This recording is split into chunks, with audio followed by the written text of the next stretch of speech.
and welcome to Tuesday night. This is me. I am your regularly scheduled person here. I'm Erin not. is joining me tonight because we ended up having issues with the rest of our cast. People were sick and traveling, and it. We're gonna do the full story for you. We're not gonna cut characters just because someone's not feeling great. So you guys are gonna get the full story next week. And it's a good story. It is a good story. So, anyway, tonight, Erin and I are going to do Read, Watch, Vent, and we are discussing Daisy Jones and the Six. If you are new here, welcome. Read, Watch, Vent is the movie book club that Erin and I do every month, where we read a book, we watch the show or movie that it was adapted into, and then we discuss and vent about whether we liked it or not and how they ruined our favorite characters or didn't ruin them. As the case. Both with this one. Both. Sorry, No. This is a good one. This was a good one, guys. So if you are into books, if you are into, for this particular one, music, rock and roll, the 70s, stick around. If you have not read the book or you have not read the show, this is your spoiler alert.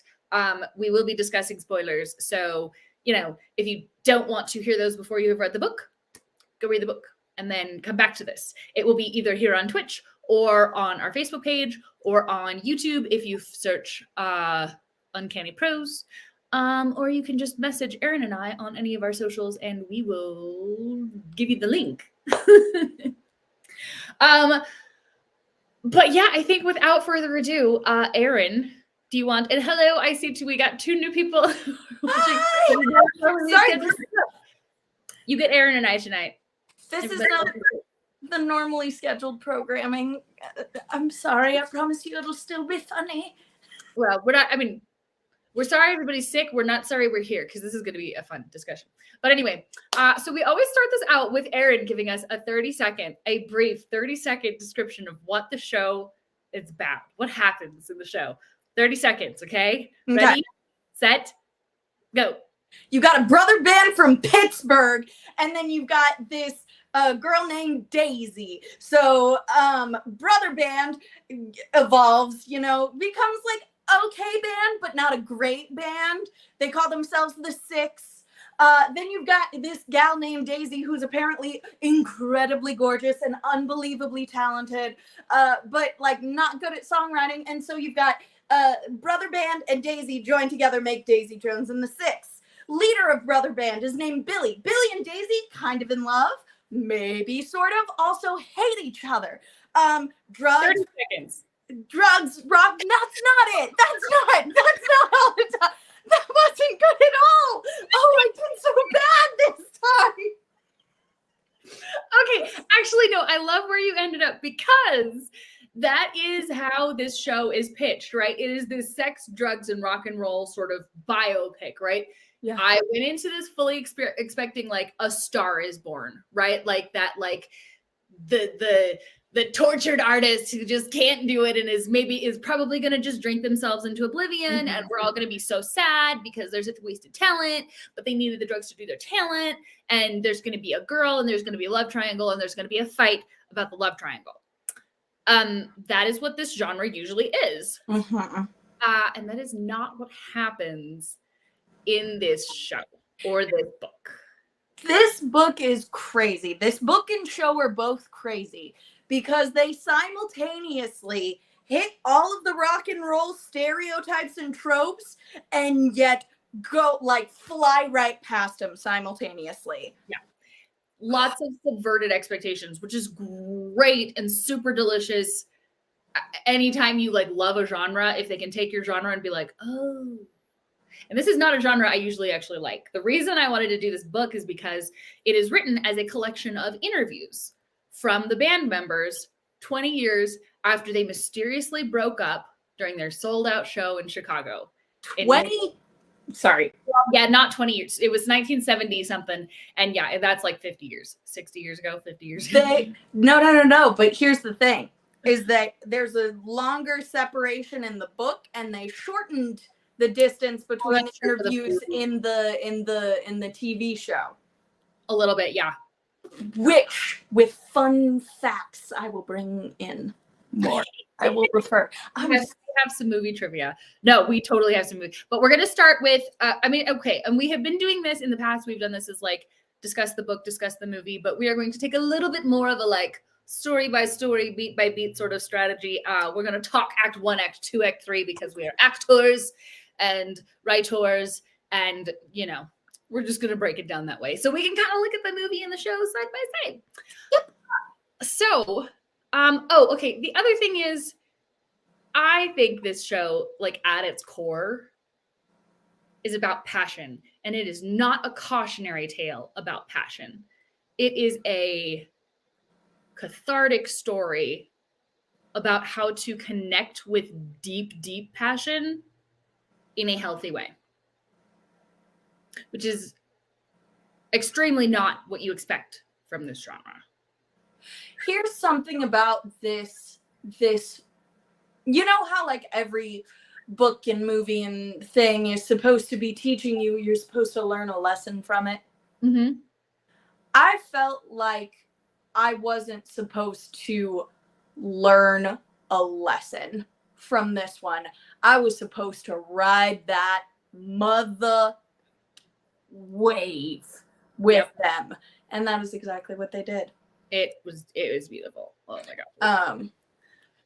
A little bit more. What are we starting with? What should we begin with? Let's start with act 1. Let's start with the beginning. And act 1 is really like they're young, like they haven't really met. The Six and Daisy Jones are kind of on separate tracks. Like she's in California, she's the poor little rich girl, like literally she has everything that anyone could ever want. Except for love. Her parents don't like her. She's annoying. She's not that good at songwriting when she's a kid, but she loves it, and she hangs out at all the bars, and she's plucky, and so she just like gets herself into the bars and like hangs out with all the people, even though she's underage. But it's the 60s, so people barely care about that. Yeah. And she slowly gets herself into the music writing scene and is like, I could do this, and just doesn't know how to work for anything because she's always had money to buy her way everywhere. And then we have the guys from Pittsburgh who are dirt poor and move across the country to California on a hope and a dream. Yes. To be in a band. So our characters, our role of characters that we have today, of course, are Daisy Jones, poor little rich girl. You've got Billy Dunn. He and Graham Dunn. Those are the brothers. Billy Dunn is the tortured front man of the band. Graham Dunn is the little brother and lead guitarist who ends up being a little bit of like a golden retriever in the TV show, but in the best way possible. Just like a really good guy. Yeah. Then there is Eddie, who is the guitarist in the book, bass player in the film, who is just a little shit. Then you have Warren, who's the drummer, who is just an absolute delight. We love Warren. We love Warren. Every time something's dramatic, he's like, well, I was in the corner. There were these girls that they came over and they kissed me. And I was like, whoa. Okay. No, Daisy and Billy are having like existential crisis. And he's just guys, we're a rock band. It's so cool. He's like, some girl made me sign her tits. It's so cool. And he's so genuine about it. Like you're not even a creepy old dude. He's just so excited to be living. Anyway, he is so excited to be living the dream. I feel good just because it's a good thing to step on before we go into everyone else's problems. Like all of the people who are like having the dream are like going through all of this, we're living the dream, but why are we having such a bad time? When Warren's like, I don't know what you're talking about, you stupid people. This doesn't happen. Why do you have to be upset? There's nothing to be upset about. So that's why we love Warren. Also, his mustache is iconic. And then finally, of course, fan favorite, Karen. who is the keys player in the Six.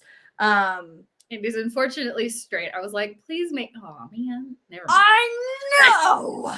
Anyway, okay, but not last. The last character Oh yeah, is Camilla, who is Billy's wife. she's my His fucking high school love, and like truly ends up being the backbone of the show in the most unexpected way. The backbone of the story in the most unexpected way, because normally the wife is the one who ends up making the triangle a problem. Which, okay, let's be real. Okay, fine. Triangles are problems if people are lying and cheating. Yes, I'm perfectly fine with that. I also happen to enjoy a little bit of like relationship anarchy in my life. So I'm not specifically about like, nah, it just needs to be one person. But anyway, Camilla's fabulous. She's Billy's wife, and she is just, she not just there. She is supportive, like 100% supportive. From the beginning. Excited from the very beginning. Literally never wavers. So, when Act One, would you say is them pre-meeting? Really, yeah, I'd say really pre meeting up with Daisy, and then maybe into like their first couple recording sessions, but they really haven't found their feet as the band. Daisy Jones and the Six. So what you've got happening in the beginning, do you want to do the Dunn side or the Daisy side of the beginning? We could do either one. I mean, I feel okay. Let's start with the Dunns. The book starts with the Dunns. Show kind of actually does too. Yeah. So you've got these dirt poor brothers from Pittsburgh. They decide to get together a band. You know, they're you know, have their own daddy issues, that sort of a thing. Dreams, go to LA. They find this manager or this producer called Teddy Price, who becomes like a dad to them. They start going up in a world. They make an album. They're doing good. But then when they go on tour, Billy, who is your leading front man, like the story to this point has been a very uplifting, you know, these people going from down in the dumps to achieving their dreams, and like the pretty young wife, and then they're all you know, going out to LA together. Well, the tour comes along and Camilla gets pregnant. That is the first place where stuff gets interesting. Yeah. So Billy's wife gets pregnant right as he is about to go on his first rock star world. And he freaks out. He flips out. Absolutely, but he's not mad. He's just like not sure that this is what he wanted, but he agrees to marry her immediately and then goes on the tour and goes on an absolute bender. Just utterly. And what I thought this was interesting because it made basically Act One is like the breakdown of Billy Dunn, which is normally the entire story. Yeah. In these stories, like that's it. Like you have your band, you get your deal, you go on tour. He crashes and burns with drugs and leaves music forever, right? Yeah. The normal story. That's the end of Act One, basically, for this. But he doesn't leave music forever because after he gets out of rehab, his Camilla, he's like telling her, like, I'm gonna leave music. I can't do this anymore. I'm gonna be a carpenter. We're gonna go back to Philly. And she's like, what the fuck are you talking about? I married a rock star. Go be a rock star. Yes. And I wanted to just like jump up with joy. I was like, yes, that is what a partner should do. That. I love Camilla so much because, guys, they go through an entire plot line of like this man, his wife catching him like in the midst on tour. And her response is, you are not fucking up our life. Our life, my life. She says, my life at one point. She is like, you are going to step up you are going to have the rest of this tour, but when I have this baby, you are going to step the up from here until forever, because you are not messing up my life. But she doesn't do that demanding he come home, demanding he stop doing this. She's like, no, you are not going to fuck up my life. And you are also not going to abandon who you are, because I am with you for who you are. I'm not with you for who you think I want you to be. Mm-hmm. I want you to be this rock star. I want you to have this light inside of you and write songs about us and like then come home and tell me how exciting it was. And she's perfectly secure and happy with like being the mom. Like she doesn't have aspirations for a career. She wants to be a wife and a mother and support Billy unconditionally. That is what she wants. And she says it in the interviews. I love how the interviews allow the characters to capture this, like, it's almost a dispassionate voice. It's way less intense than it would be expected to be written if it was just like a scene of dialogue, which I think gets contrasted in the show a lot because the show is way more dramatic than the book. But the book has this, like, I spent 20 years thinking about this, and this is the truth of that moment. And there's that weight, and I love it. Okay. That is exactly the thing that I was going to talk about. The reason that you have this like 2020 hindsight in the book, and why things can be like in the book, things are so level, kind of like how you described, versus the television show where everything is super heightened, is because that book is written from the perspective of these people 40 years down the line.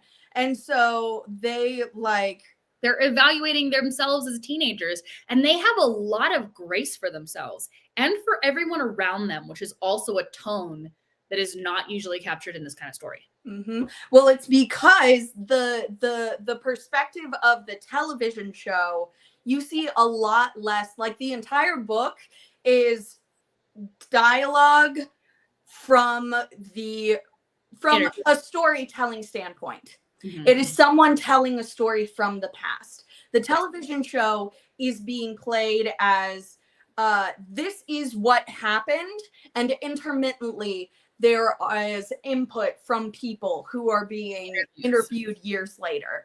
Yeah. Therefore, all the passion and the anger and the bitterness that you find in the heat of those moments is in that television show, versus in the book, where I was like so stunned at the lack of bitterness between like Daisy and Camilla.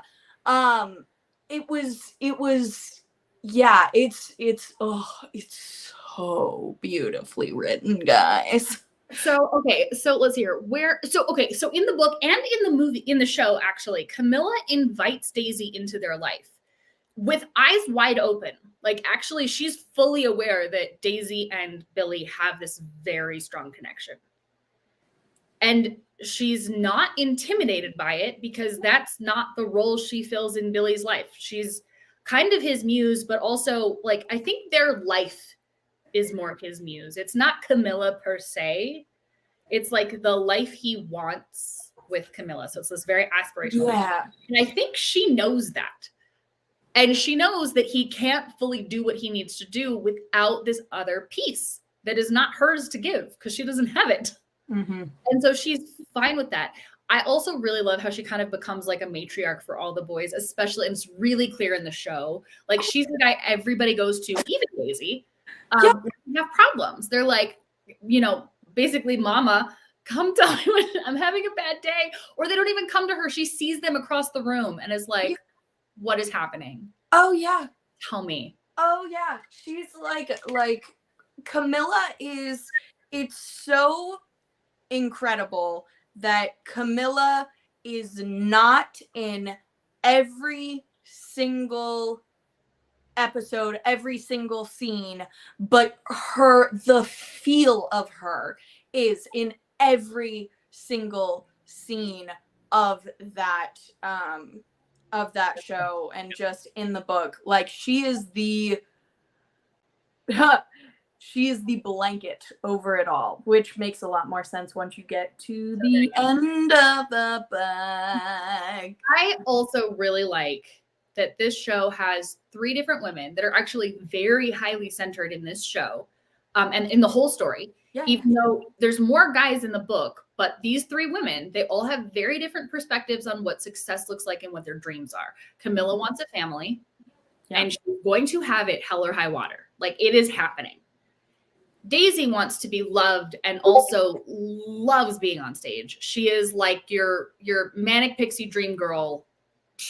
She can feel the most things she can feel and give that to others. And she loves, and she has too much money and she has not enough love, and she's very insecure about all of it.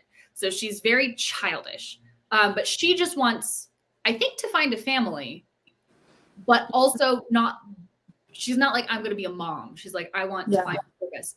And then Karen, who wants a career, is like, absolutely not. I am not going to be a mother. I want to play rock and roll until 3 a.m. every night and then go sleep in a hotel and do it again tomorrow. That's what I want. Yeah.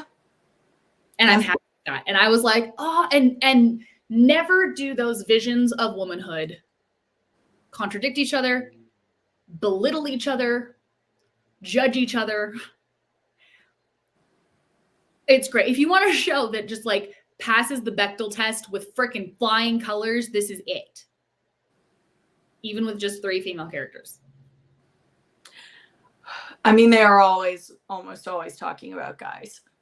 But that's because they're surrounded by guys. They're also not talking about like their relationship with the guys necessarily. They're talking about the impact the men have on their lives. True. Go ahead. No.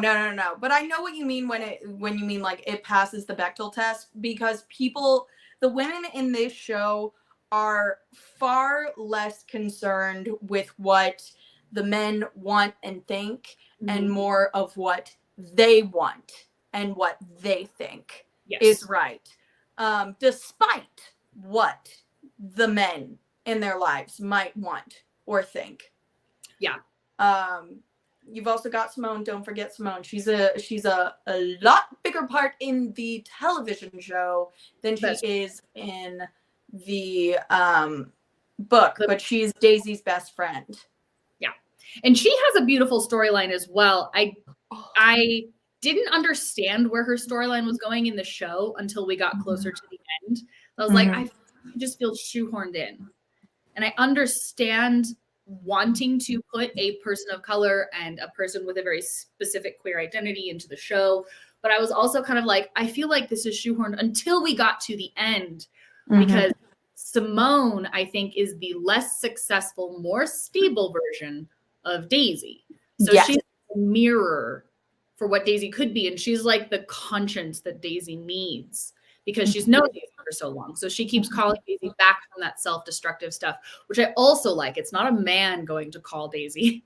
It's not a man stopping her. It's not her manager stopping her. It's not one of the Dunn brothers. It's one of the boyfriends. Or a boyfriend. Yeah, no, it's another woman who's like, is this actually what you want? And they're willing to get messy. So one of the things that I loved about Daisy's sort of, I don't want to say coming of age, but coming of artist story, is that in her act 1, she's very talented. In the book, they were constantly talking about how pretty she is. It honestly, for a little while, it felt a little bit like Twilight in the amount that they, like, every time they spoke about her, God, she's gorgeous. Her eyes are so pretty. Blah, blah, blah, blah. It was just, I'm like, okay, yeah. But it is, I think, put that much emphasis on it because everything is effortless and easy for her.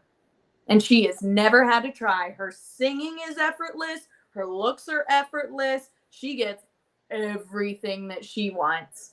And both in the book and in the TV film, when people in the music industry tell her, you're talented, but you still got some work to do.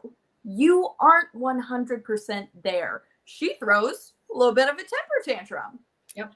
However, on the other hand, she is talented enough that the men in her life, the boyfriends of hers that are also musicians and artists and this, that, and the other thing, keep stealing pieces of her, of her life, of her personality, of her own lyrics and melodies and things like that, and taking them as her own, or as their own, and never giving her credit. And I think one of my favorite parts in the TV show, because she didn't really get a lot of that justice in the book, was that she like literally gave it to her shitty boyfriends who were stealing her shit.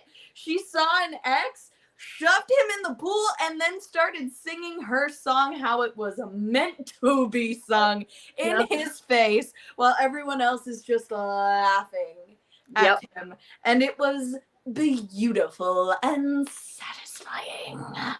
She's a really fun character to watch, and I think the casting in the show is fabulous. The actress is able to pull off that fine line between like when she's off, when she's like by herself, very insecure, super unstable. But as soon as someone starts watching her, she is fully poised, like Marilyn Monroe level. I don't care what you think of me. I'm gonna do this. I love when she walks into the studio with the band the first time. In the book, the line is slightly different in the book than in the show, but it's something along the, like she's wearing just like an oversized t-shirt or an oversized man's shirt as a dress, nothing else. And like the book is like, they can see her nipples and everybody's like, what? And there's legs and where's her pants? And she just walks up to one of the guys who's staring at her and is like, hey, you know, it's not my job to not turn you on, right? Because they're talking about her in front of her. Yeah. Well, I mean, it was kind of behind her back, but also she knew what was going on. And she was like, hey, I see you. Oh, we're not going to do that. Yeah. And then all the boys in that band respected her and did that. And that was the other side of that I liked. There were men in her life who were shitty, but these boys in the band had the back of the women around them. They were not toxic men.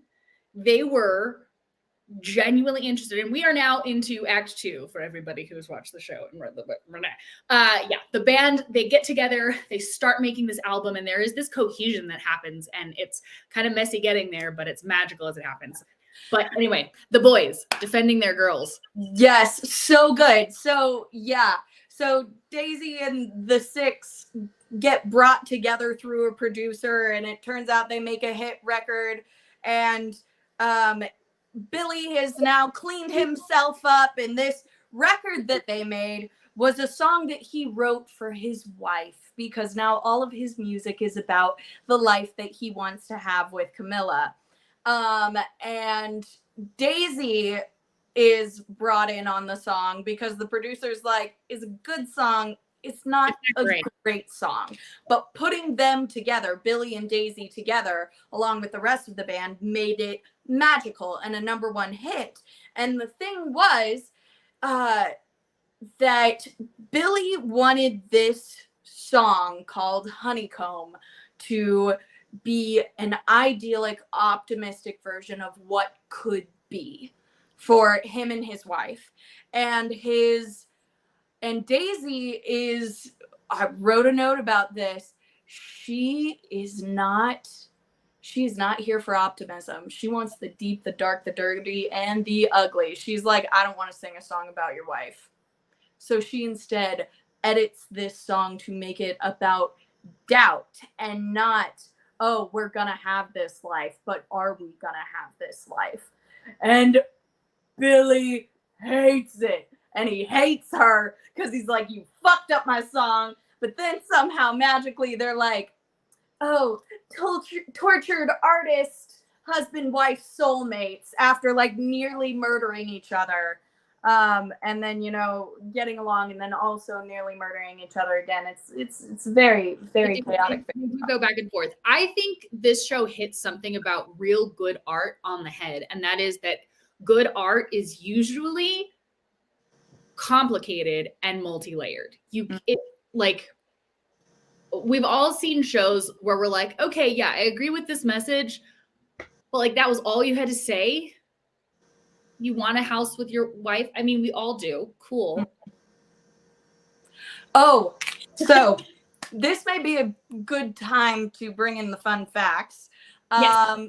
So just a few that may shine a lot of light on things. Number one, in the book, they had written out in like the back of the book, the author had written all of the lyrics to the entire album that the book is about. It's an album called Aurora.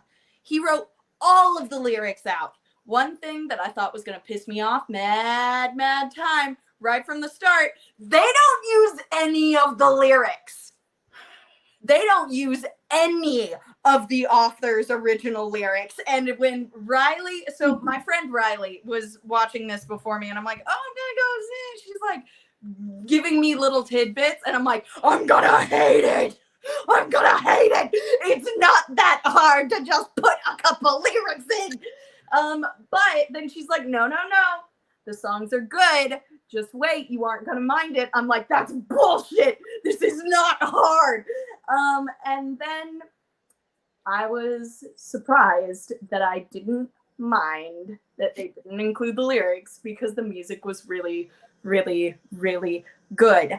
Yeah. Astonishingly, none of those actors knew how to play those instruments before they so this is really, really cool. Both Billy and Daisy had never sung before they got cast for Daisy Jones. So the entire band spent a year and a half through band camp, which was learning how to play all of their instruments, how to sing, how to perform as a band. They legitimately went through boot camp because like Daisy had never Riley Keough, who is also Elvis's granddaughter,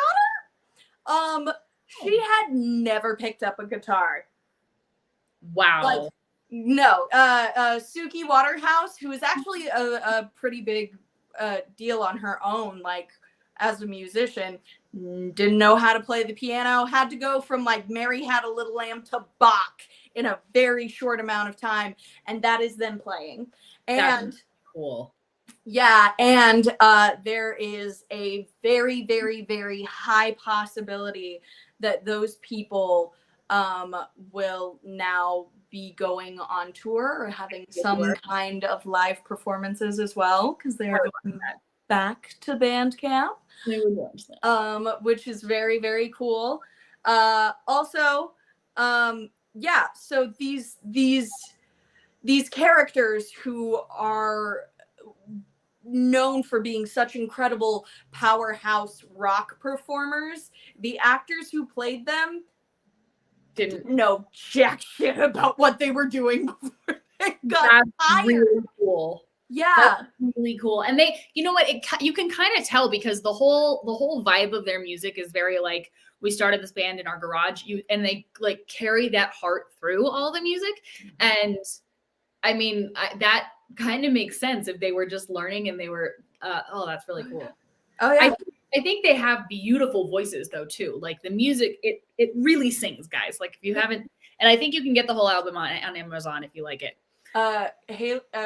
Riley Keough, who, like I said, Elvis's granddaughter. She number one, if you go on their what? Riley's Daisy. Yeah. If you go on their Instagram, it's super cool. They have all sorts of behind the scenes stuff for Bandcamp. But she said that like she tried to belt for the first time in the car with just like her phone. She listened to it. It was so bad she started crying, and she's like, well, that's it. There goes Daisy Jones and the Six. I can't belt, and therefore I'm going to get fired, obviously. And then she was like, well, cried about that for a day, then got with a vocal coach, and now I can belt, and now I have a record, and now I can be nominated for Grammys. Like, so in case you're thinking of giving up on your dreams, maybe just get a teacher and practice. Yeah. So as these characters are learning, the actors are learning as well, which is very, very incredible. Do to do. So I think the break from Act 2 into Act 3. So Act 2 is basically them making the album Aurora. And Act 3, I feel like, is like the tour, the Aurora tour, where they have achieved like Beatles level, like, wow, they're the biggest thing in America. Mm-hmm. They're touring, everybody loves them. Mm-hmm. They're all obsessed. Oh, but before they get to the tour, I think it's the kiss. I think the kiss is the break between Act 2 and Act 3. And I feel like the lead up to the kiss that doesn't happen in the book, but does happen in the show, is interesting. And I have mixed feelings about how they handled it in the show, although I don't entirely object because it's just two different takes. I'm mad by multiple things. So I'm trying to go back to to situate for those people who haven't read the book. So they're doing this album. Daisy and Billy are alternating between like being best friends and working this. And then Billy keeps getting too close to her and is like, I'm not messing up my sobriety because Daisy is on all sorts of drugs. All the drugs. And I am not cheating on my wife. He's like, I'm not doing that. I'm not doing it. I'm very attracted to you. He will never say it, but he loves Daisy. He absolutely, it's clear he loves Daisy as well as his wife, not instead of his wife, not more than his wife, but different. And he's like, but I made a promise to Camilla and I'm not screwing that up. So every time he like pulls away from Daisy, Daisy gets mad about it because she also loves him. And she's just in pain because the one person that she feels like is closest to being able to understand her keeps getting close and then leaving, which if you've ever been in that situation, it's awful. Mm-hmm. Like that's so close and then they leave and then they come back and then they leave. It's exhausting. Mm-hmm. The thing, there were a couple of moments where I was like, Billy was an asshole during those sessions. The thing that got me, I wrote it in our notes of they're writing their first song. And he says they're writing their first song. Daisy goes dark when he's trying to be optimistic. And he says, wow, someone really did a number on you. And she goes, what does that mean? And he said, well, I was wrong about you. I just thought I never thought you would be so broken. Asshole. Yep. Asshole. Yep. And the cool thing, I love how the book does this because the book has their interviews about this process interspersed. So Billy is like, I was trying to be professional and she was joking around and I was really frustrated because we needed to get this done. And she was just changing everything that I wanted. Like I had a vision. This is my band. And you can see that he's just like the controlling older brother who's having a hard time letting go. And Daisy is just like, he was being an asshole and he wasn't being real. Yeah. We needed him to be honest. Yeah. And so these two things that are true at the same time, but are different, are happening in the book at the same time because we're getting the interviews over the top of each other. And it was cool.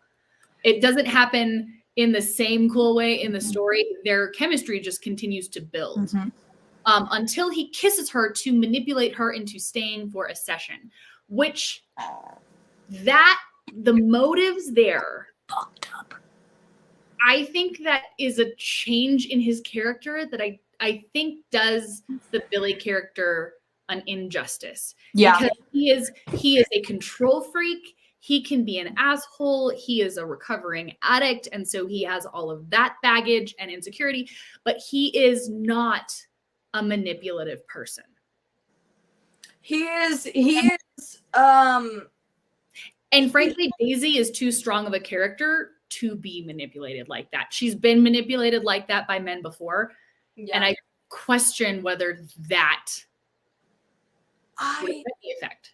I didn't like that choice whatsoever because in the book, the in how they do it in this in the television show is he comes up, he hands her a song and says, I wrote one for you. And of course she reads it and she's like, this is immediately about me. This is like insulting what he's writing about her. And she says, no, fuck you. I'm not doing this. And that's why she leaves and he kisses her to bring her back in. In the book, he writes this song about her and she's like, no, I don't want to sing this. But he's like, well, you're singing this. But she loves recording so much that she is gonna be in that booth recording no matter what, unless she is the pool party, which we'll get to that. But the thing that she is afraid of in the book is of losing control, which is very much a Billy thing. And it's a thing that they keep bringing them up. They're like, are they soulmates or are they mirrors? Are they the same person or are they part of the same person? And so this childish temper tantrum of like, I don't want to do this, which is how it's given in the television show, versus like legitimately being like, I can't do this because I'm afraid of it. I don't know, because in the television show, Billy was just being mean. He was just picking on her on that song. He just kept saying, stop, do it again, stop, do it again, blah blah blah. Yeah. Whereas in the book, he was like, no, it's not right. It's just not right. Do it again. Yeah. Versus, yeah. So it was an interesting thing that changed. It changes Act 3 because it gives more of a wound to Camilla than was in the book. In the book, Camilla is aware of all of this and she talks about relationships. Good relationships are not built on love, they're built on trust. And trust is broken over and over again. But if you love someone, you will work through that. And that is what I did with Billy.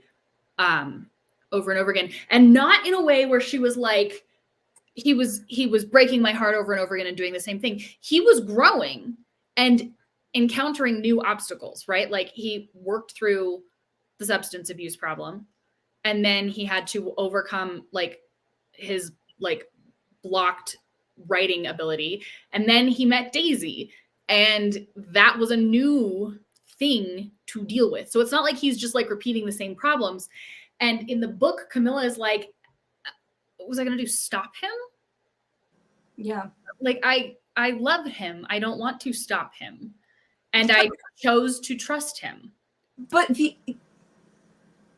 I guess I think that is so helpful, because so often in relationships, we try to hold on to the relationship that we want by not trusting them and keeping more tabs on them and making them do what we want. And by her letting him do what he needed to do, he ends up coming back to her like over and over again. Is like, oh, you are the one that I want. I choose you. I choose you over and over again. The thing that about Billy that made Billy so good in the book that they lose in the television show is that once Billy cleans up his act, he stays clean. He doesn't do anything wrong. He comes so close to the edge. And yeah, there is a little bit of emotional cheating going on there, but he doesn't do the bad things that he wants to. He knows that he wants to, and he says to Daisy that he wants to, but he's not going to. There is a difference between I want to and I am choosing not to. He chooses Camilla every single time. He sees alcohol multiple times and he chooses her over that. When you get into the third act and shit starts spiraling, especially at the end, you lose the struggle. Like he loses the battle. Yeah. And then he has to crawl back again. And it's like, but we've already done that. Yeah. We've seen him lose the battle, lose miserably, and then crawl back, and Camilla takes him back. So it did actually do an interesting thing at the end, which it gave Camilla and Daisy an interesting conversation at the end that they don't have in exactly the same way in the book. And that is where they're about to do their last concert that no one knows is going to be their last concert, but the writing is on the wall. The band is falling apart. And we haven't even talked about Karen. We haven't talked about Karen and Graham. Yeah, so we're gonna get to that. So there's like a whole B plot that's like, oh god. Oh, so much. But when Daisy is at her literal worst, she's like completely lost control of the drugs. She's no longer really functional. She's like, they're worried about her on stage. She's gotten married. She was so sad about Billy rejecting her that she went off and got married in Italy to like I don't know why they changed it to an Irish. Like, why would you change that? Whatever. Because I'm pretty sure the casting call was send us a sexy guy with an accent, and then we'll adapt the script to fit that. Anyway, so she marries this guy who's like almost royalty.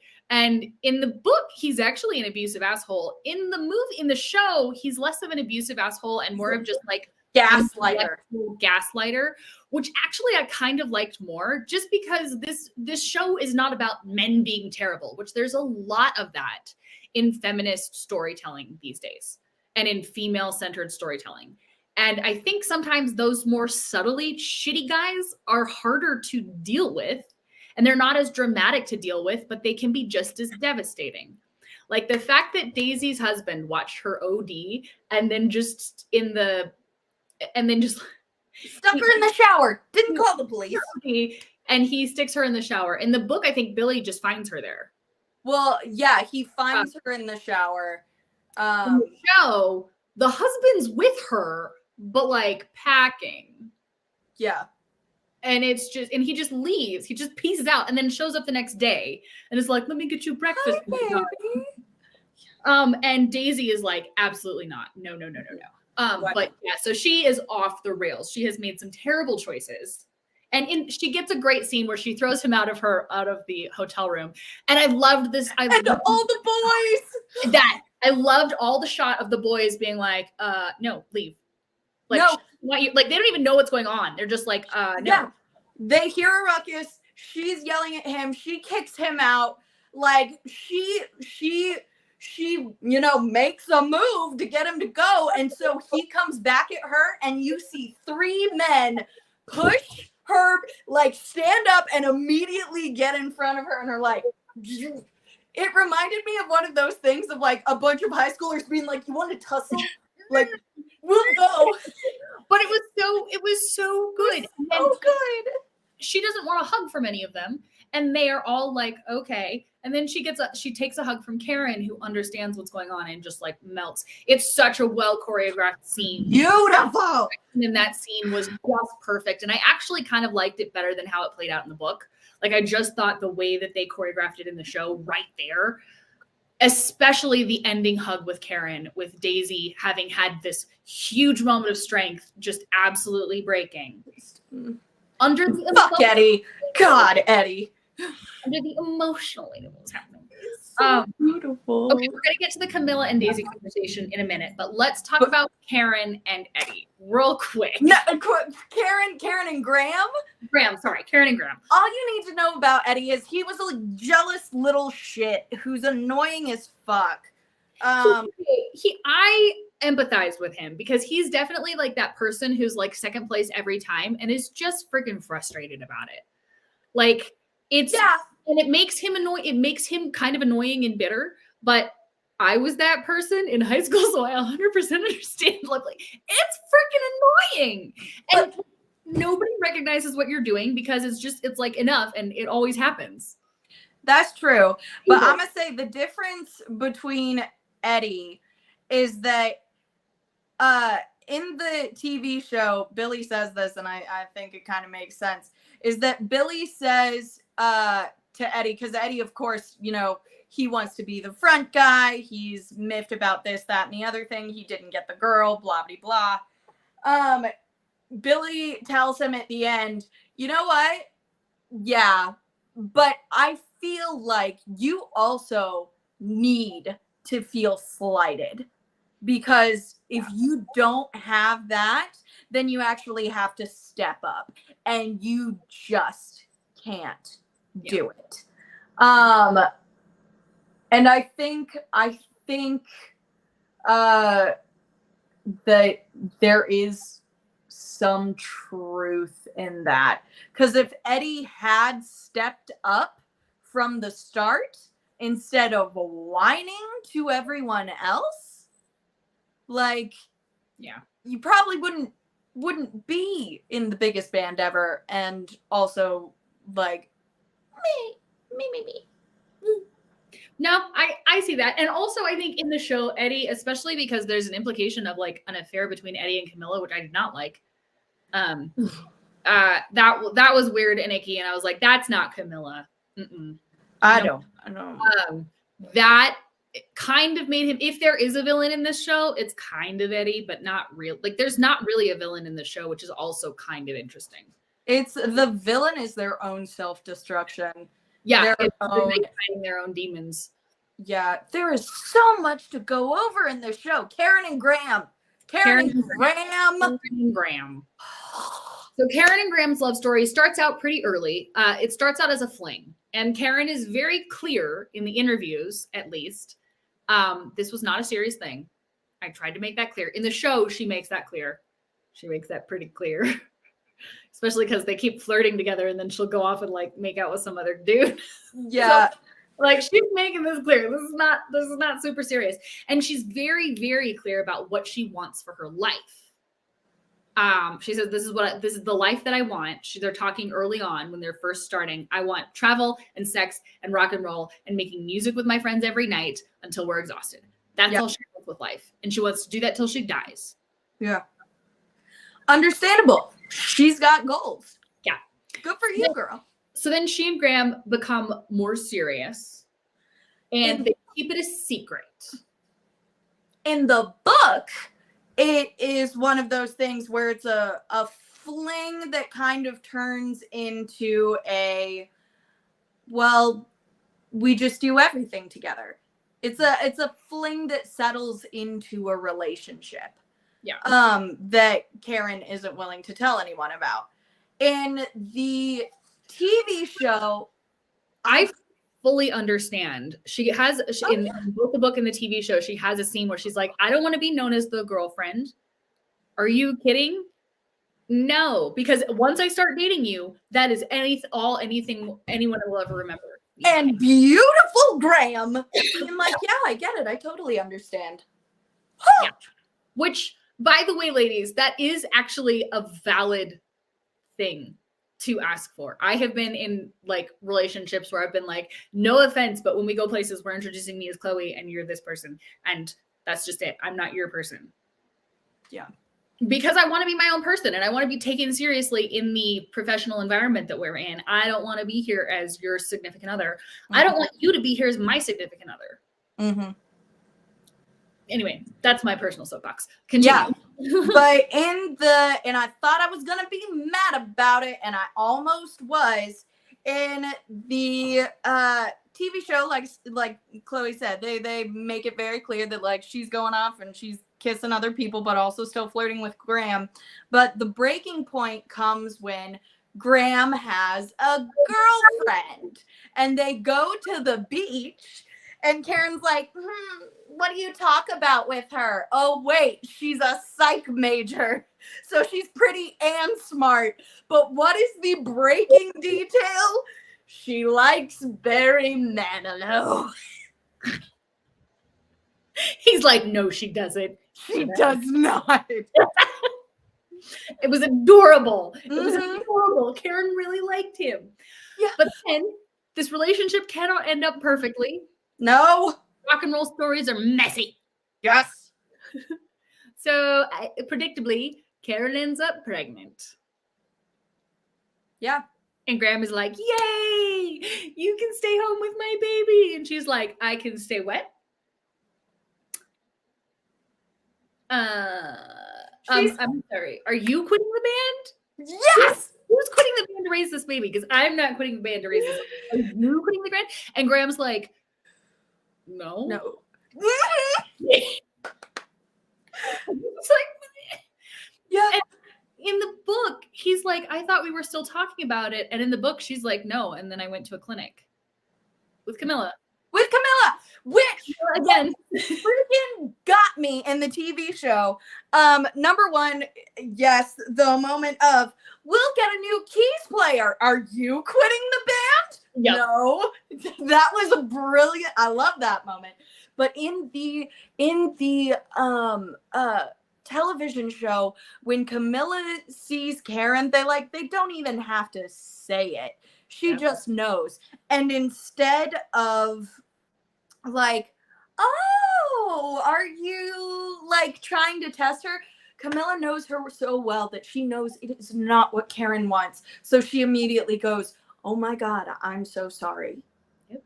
And then takes her and says like, not a word. It's just there to be like supportive and there for her because she knows that is not what she wants. There's no question about it. There's no quibbling. There's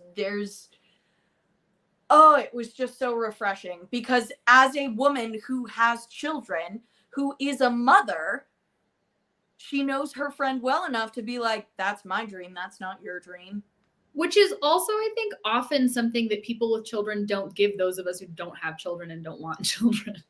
Everybody's always like, oh, aren't you lonely? Don't you want them? Wouldn't you change your mind? No, I know what I want. Mm-hmm. You deal with that. Mm-hmm. Yeah. I also really, really liked, I thought that the show did this a little bit more effective than the book. It allowed both Karen and Graham a space for grief over that situation. Because it is not an easy situation. It is not a situation that is cut and dry where you can be like, no, he should have had a say. No, she should have had it's not an easy answer. Mm-hmm. And ultimately, like, she did what she needed to do for herself and it allowed her to have the life that she wanted.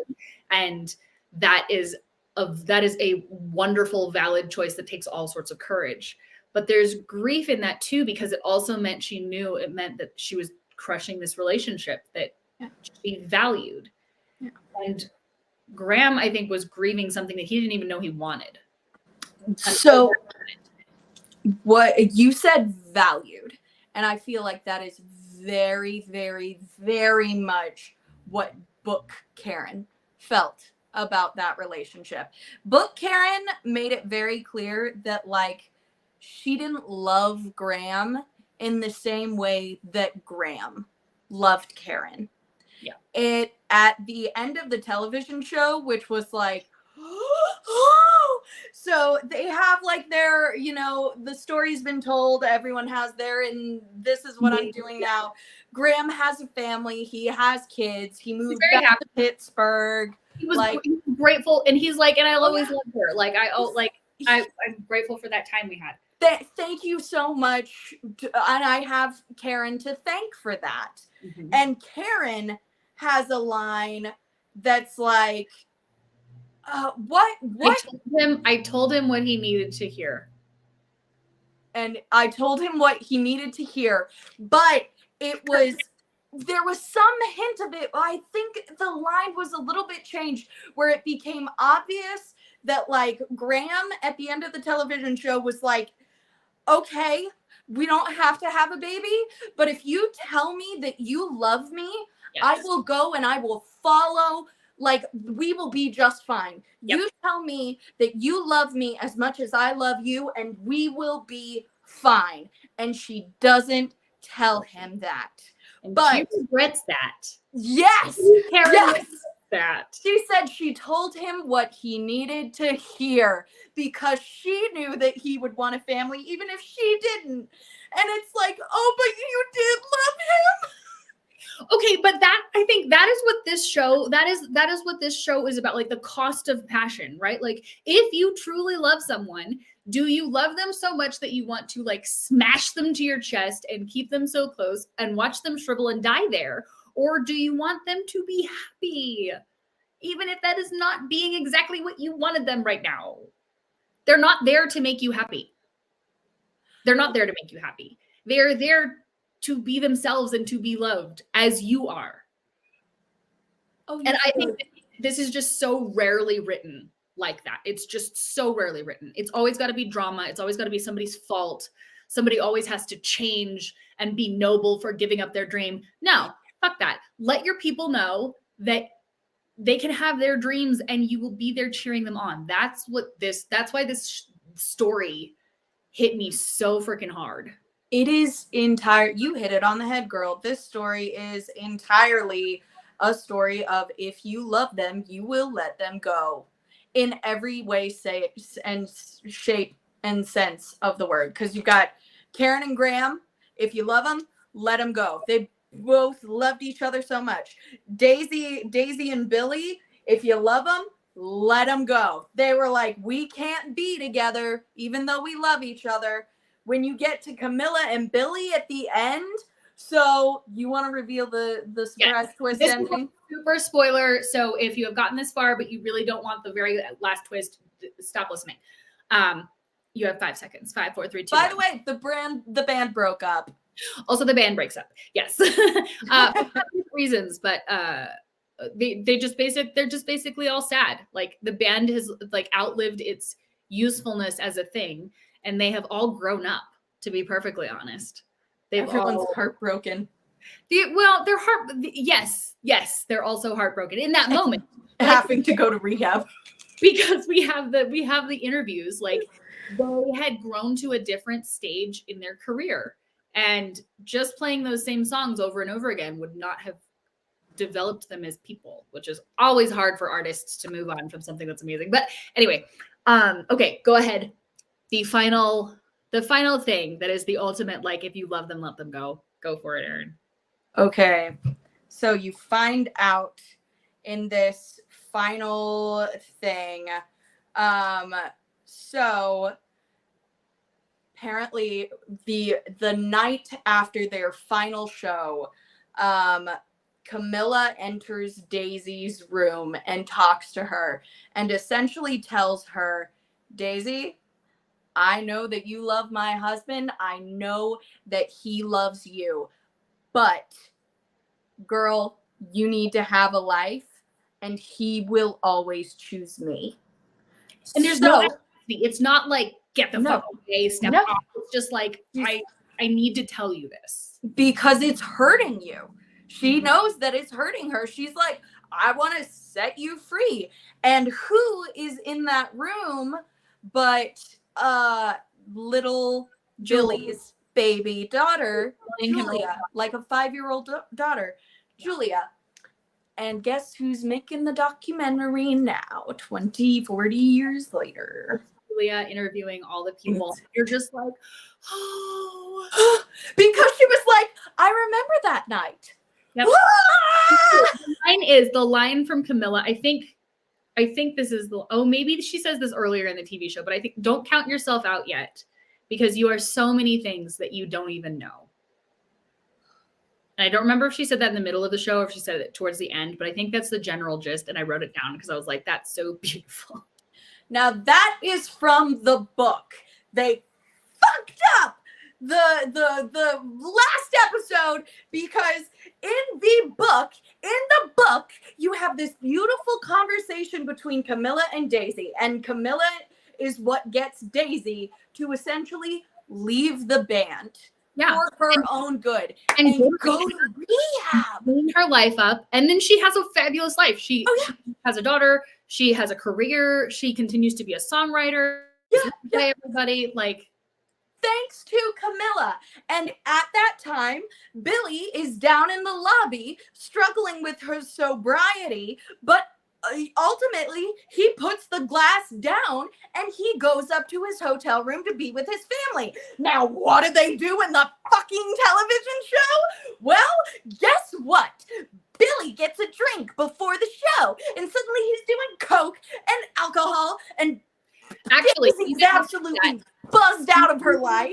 And then they have Camilla before that freak out about Billy and Daisy, which again, I was like, oh no. Oh, I hated it. Out, she's so composed about it. She's so in control about this, and it can hurt, but she doesn't. So she makes Billy think she's leaving him. And that's why he cracks. Mm-hmm. So it's almost her fault. Like the way they write it in the show, it's almost her fault that he cracks. Yeah. And then, but the one nice thing that I do like about in the show is that it is Daisy who sees him cracking and stops and is like, get off the stage, go get Camilla. He says, because so like after their big show, they start kissing and like making out. And he says Camilla's leaving me, and Daisy looks at him and she's like, really? What? Yeah, this really. And he says the words, "Let's be broken together." Yep. And she says, "I don't want to be broken." No, and it's so much juicy agency. I love it. And so yeah, so I don't like what it did to the Camilla and Billy characters, but I do like what it did to the Daisy character, so I'm conflicted. But I'm mad that they didn't have the Camilla Daisy moment, because that is what I was looking forward to so much. I wanted that scene. Kind of have it before the show when Camilla meets Daisy at the piano, and it's thinner, and Camilla is bitter. Yes, she's bitter, and Camilla she never gives in to the bitterness in the book. She hopes. That is what makes her character powerful. She hopes, and she doesn't hope blindly. She is not walking around ignoring what's happening, but she's like, no, I believe in people. And she's not threatened. Yeah. That is the thing that you get with so many stories where it's like the husband and wife and the other woman is that the wife feels threatened by this other woman. The thing that was so astonishing throughout the entire book is that Camilla knew that Billy was cheating on her or wanted to cheat on her. And she wasn't. Wanted to. After his first tour bender, prior to him going to rehab and having his first baby, he does cheat on her. But after that, he does not. But what really, really kills me is that she says this after finding him cheating the first time. Is she's like, are you fucking kidding me? You think any of these people are gonna love you better than I do? You think you have something better than what you have right here? No, I am what is it? Honey, I've got to go save the greater good. I am the greatest good you are ever gonna get. And she is so solid in that belief that when she knows that Billy wants to cheat on her, she's like, well, and there is a sadness there. There is like the edge of fear because she knows that this could hurt. And she does acknowledge in the book, maybe I trusted too much because it did hurt a lot, but I think it was the right thing to do. And then at the very end of the show, I think my favorite thing that I've seen on television in a long time, the daughter gives her dad, what does her dad do? Her dad asks if she's talking to Daisy too. And she's like, yeah. And she suggests that her dad calls Daisy, and he's like, I don't think that's a good idea. And she's like, no, I think I have something that you need to see. And she gives him the last tape that her mom made before she died of cancer. And it is Camilla saying, basically, I love you. I hope you have a wonderful life. We have had such a beautiful marriage together. I'm so blessed to have lived my life with you. And you need to call Daisy. And you two owe me a song. And then she told her daughter to tell that to Daisy too. She told her daughter to tell Daisy to pick up the phone. And the last shot of the movie is something that we don't get in the book, and it is Billy as a father, as a grown-ass man, as someone who has made his way in the world, walking up to Daisy's home. And Daisy is a mother. Daisy is a grown-ass woman. She has they have both done all And they come back together, and like now is the time that they could actually be good together. Yeah. And I think that is so like just never told. Like sometimes you just meet people at the wrong time, and it's not like, oh, I can never see them again. No, just like, I don't know, maybe they'll come back in 40 years. After your wife died, after you had the one great love of your life, and now you're having well, but not even after the wife dies, but also like now that you're the right person. yeah.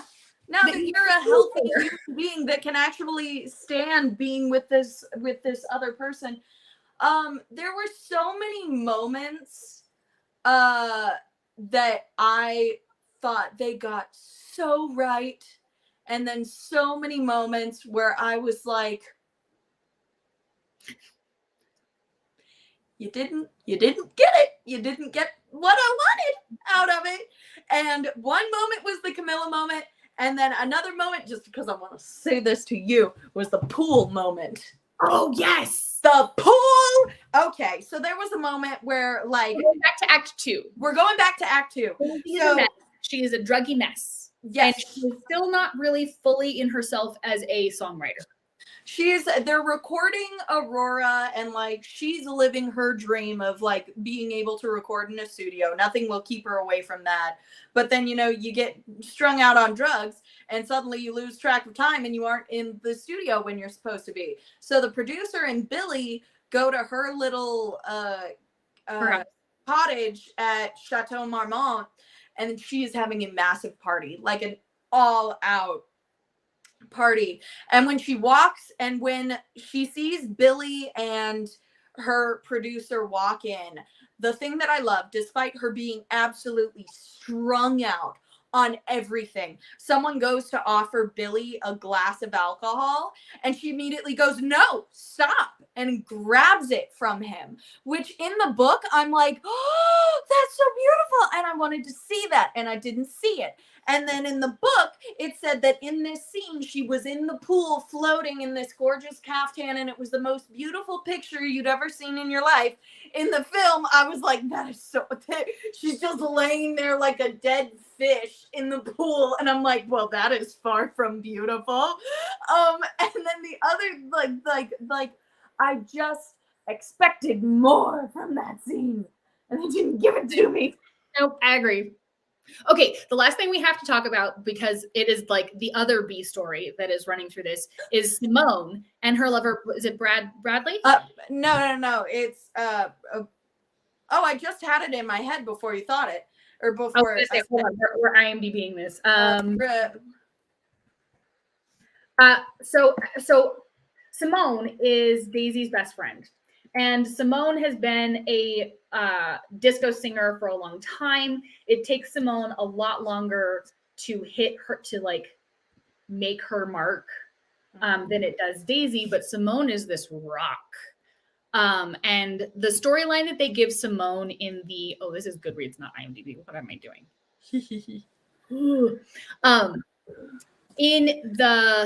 In the show, they make Simone a much bigger character. She is a queer African-American artist. And they actually bring out the whole sort of dark side of the recording industry, where everybody's like, you need to be what we need you to be at all times. And so the fact that you are a lesbian, that you are queer is it's not going to work for us. So there's all of this pressure on Simone to change who she is, which means hiding the person that she loves. Yeah. And it plays really well, because while Simone is challenging Daisy to face reality and be real, she is also asking her partner over and over again to Bernie, that's it. She's also asking Barney to hide and stay in the closet. And it's pretty obvious from the first time they meet, Bernie's out. Like, Bernie's out.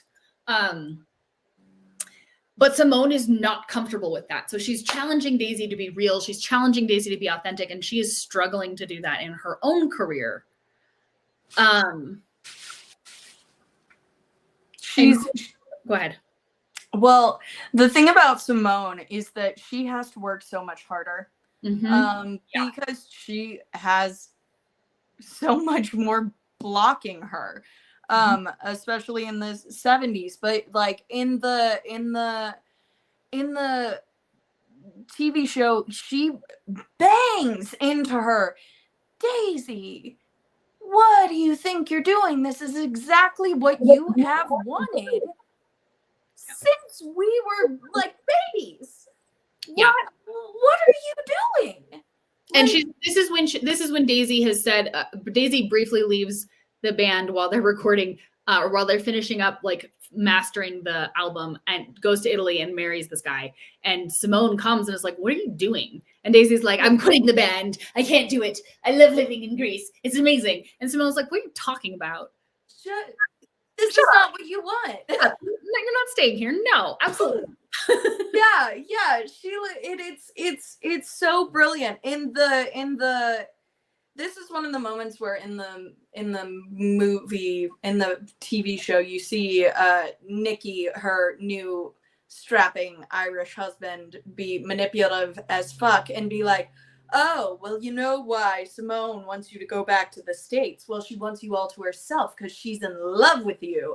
Despite Simone bringing her very real, very obvious partner, Bernie, with her to go pick up Daisy, who she thinks is in trouble. And that pissed me off. And I didn't know that it would piss me off that much. But it was so when it comes to the final confrontation in Greece, and Simone's like, "Daisy, you gotta fucking go. You've got to go on tour. This is what you've wanted your entire life. You have a responsibility to go do this thing." Daisy's blah blah blah. She asks, "Are you in love with me?" And Simone doesn't. It's a brilliant bit of acting. She doesn't answer. And I screamed. I was like, I was so mad that she didn't respond. But then, of course, a few seconds later, as Simone is getting on the boat to leave the island, Daisy runs and is like, "I'm sorry. That was stupid. I'm sorry." And Simone turns to her and she's like, "I do love you. And love is when you tell people the truth. So I'm going to tell you the truth. You are a selfish bitch." And then leaves. And they don't talk to each other for a long ass time. Yeah. It just I liked that, in that it again like introduced just a different angle for how we can love each other, because not only is she a queer character, but she's also willing to love aggressively the people who are in her life. And I think so often we only validate a few kinds of relationships, sort of besties, but besties are interchangeable, really. Spouses and family. That's kind of it. Those are the only like bedrock things that you're supposed to love in a traditional sort of like sense. Mm-hmm. And any other kind of love is like, well, like you're just friends. No. Which cuts us off from a whole range of support and experience and understanding and connection that I think is healthy and pretty bedrock to building community. And I think that the fact that the character that was trying to be the most authentic was an African-American character, a queer character, a very sidelined character is important, because it's a call to like, okay, white people don't do this stuff very well. We just don't. Mm-hmm. It's also that actress, like, mad props to her. Her eyes say everything. Like, as soon as so Simone is ready to literally drop everything at the exact moment that she gets Daisy's message to like, "Come to Greece. I need you." This actress, when she sees Daisy and she sees that she is just fine, you see her go from like, "I've got to take care of this person who has no one else other than me," to being like, it was just such betrayal that I am out there trying to do the You were gonna be dead. like you are what? And then you're acting like this isn't a big deal. It's one of those things of like, how can you expect me to do this? Like, of course I would go out of my way to do this massive big thing and fly across the world for you. But you expect me to leave my life behind for and you're not even really like appreciative of like you don't appreciate it. you don't appreciate it. You're accusing me of things. Like what? Yeah, and the way she looks. The guy you met 2 weeks ago. Who's the prince? Yeah, the way that she looks at Daisy and Nick, just looking at her, I'm like, number one, her eyes just scream, oh, this is gonna end. This is gonna end so bad. They're gonna get a divorce. It just screams, I can't believe that I'm here. I'm here to support you, but I can't believe that I'm here. And it screamed, her eyes also gave me this hint of like, there was a little bit of jealousy, but it was jealousy at the fact that this Daisy, being dumb Daisy, is allowed to go out and get married to a man she met 3 days ago and expects everyone else to be happy for her and drop everything at the drop of a hat. And here she is and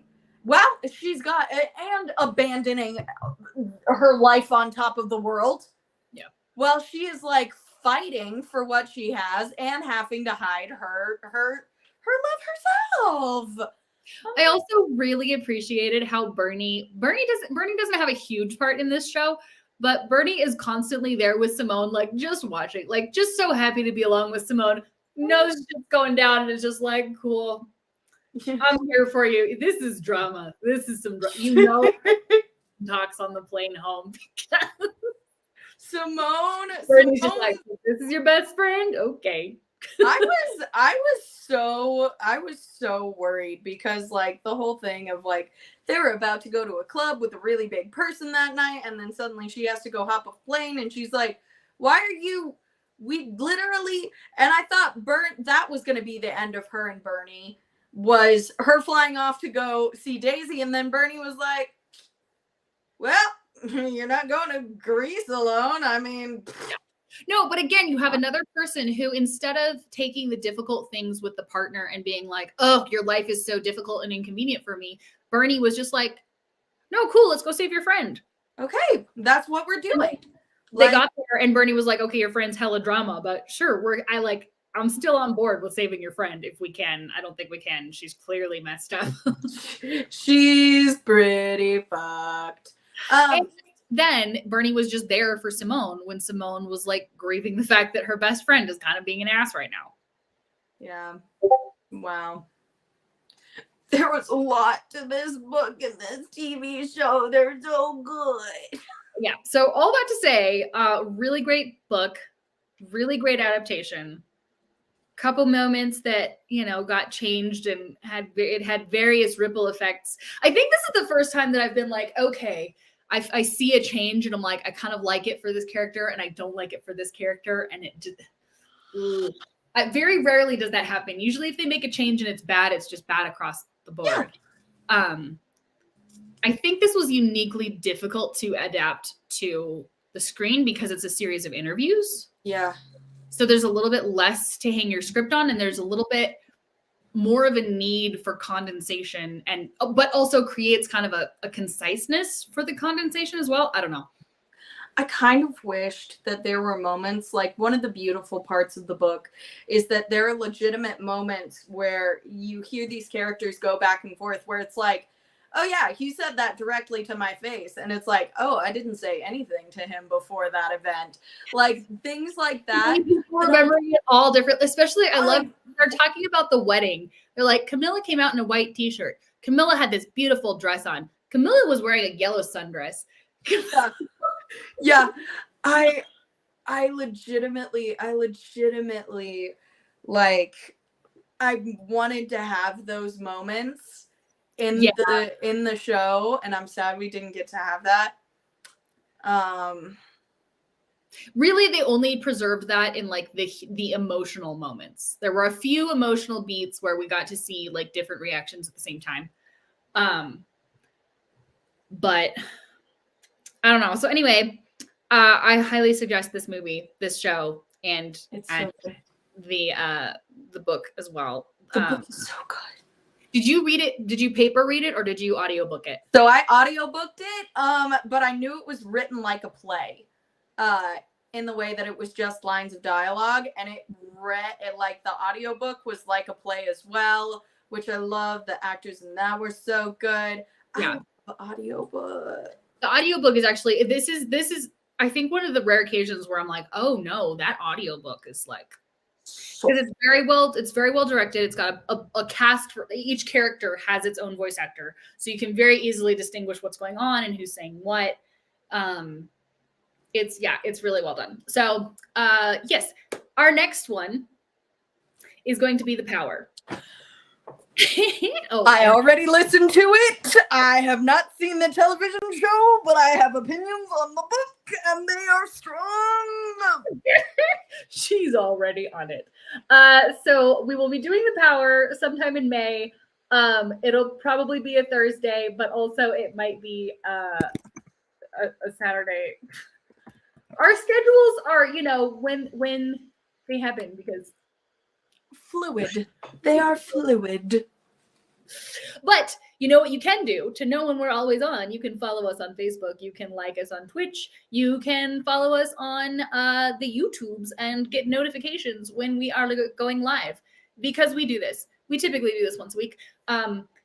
Tuesday nights is usually our gaming night. We play a Monsters of the Week game inspired heavily by shows like Buffy the Vampire Slayer, Scooby-Doo, Legion. It's dark urban fantasy. And yeah, but Erin and I will be back with more Read Watch Vent. We will be watching The Power. I'm really excited to read this. I just so It's been on my reading list for a while. I can't wait to see this film. I can't wait to see this show, because I know it's gonna change things, and I'm not sure if I might be happy or sad with that, because the book was a trip. It was a trip. Let's be real. You're gonna shout about something. There'll be at least one thing. I'm gonna be shouting so much. I have so much to shout about. All right. Well, I will see you guys next Tuesday. Erin and I will see you later this month, probably the last Thursday of the month. And meanwhile, enjoy reading later next month. It is the end of April. May. It'll be the end of May, the last Thursday of May. It's gonna be May. All right. Well, have a good night, everybody. Thank you for joining us. We will see you later.